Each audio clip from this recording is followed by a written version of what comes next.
Genesis chapter 29, Douay-Rheims version of the Bible.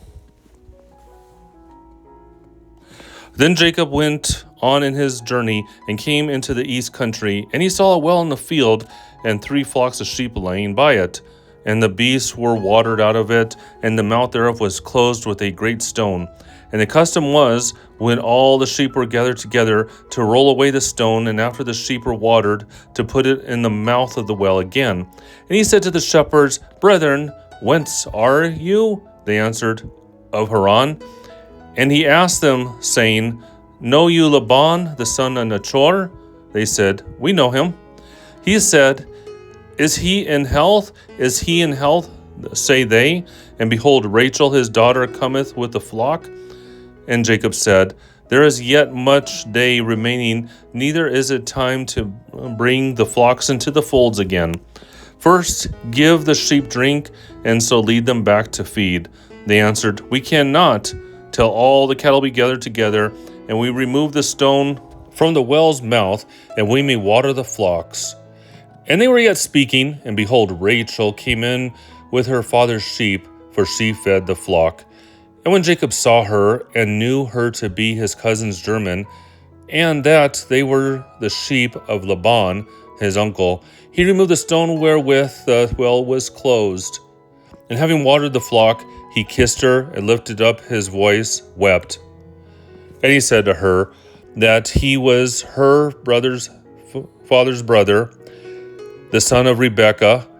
But she went in haste and told her father, who, when he had heard that Jacob his sister's son had come, ran forth to meet him, and embracing him and hardly kissing him, brought him into his house. And when he had heard the causes of his journey, he answered, Thou art my bone and my flesh. And after the days of 1 month were expired, he said to him, Because thou art my brother, thou shalt serve me without wages? Tell me what wages thou wilt have. Now he had 2 daughters. The name of the elder was Leah, and the younger was Rachel. But Leah was bleary-eyed, Rachel was favored, and she would have a beautiful countenance. And Jacob, being in love with her, said, I will serve thee 7 years for Rachel, thy younger daughter. Laban answered, It is better that I give her to thee than to another man. Stay with me. So Jacob served 7 years for Rachel, and they seemed but a few days because of the greatness of his love. And he said to Laban, Give me my wife, for now as the time is fulfilled, then I may go in to her. And he said, having invited a great number of friends to the feast, made the marriage. And at night he brought Leah his daughter to him, giving his daughter a handmaid named Zilpah. Now when Jacob had gone into her according to custom, and the morning was come, he saw it was Leah. And he said to his father-in-law, What is it that thou didst mean to do?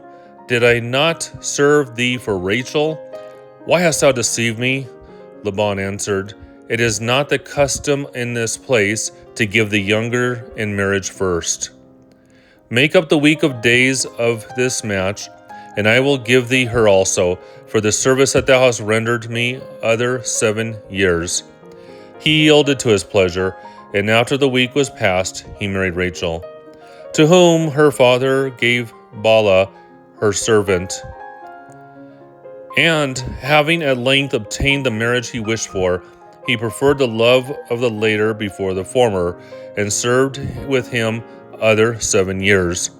And the Lord, seeing that he despised Leah, opened her womb, and her sister remained barren. And she conceived and bore a son, and called his name Reuben, saying, The Lord saw my affliction, now my husband will love me. And again she conceived and bore a son, and said, Because the Lord heard that I was despised, he has given me also. She called his name Simeon. And she conceived the 3rd time, and bore another son, and said, Now also my husband will be joined to me, because I have borne him 3 sons. And therefore she called his name Levi. The 4th time she conceived and bore a son, and said, Now will I praise the Lord. For this she called him Judah, and she left bearing.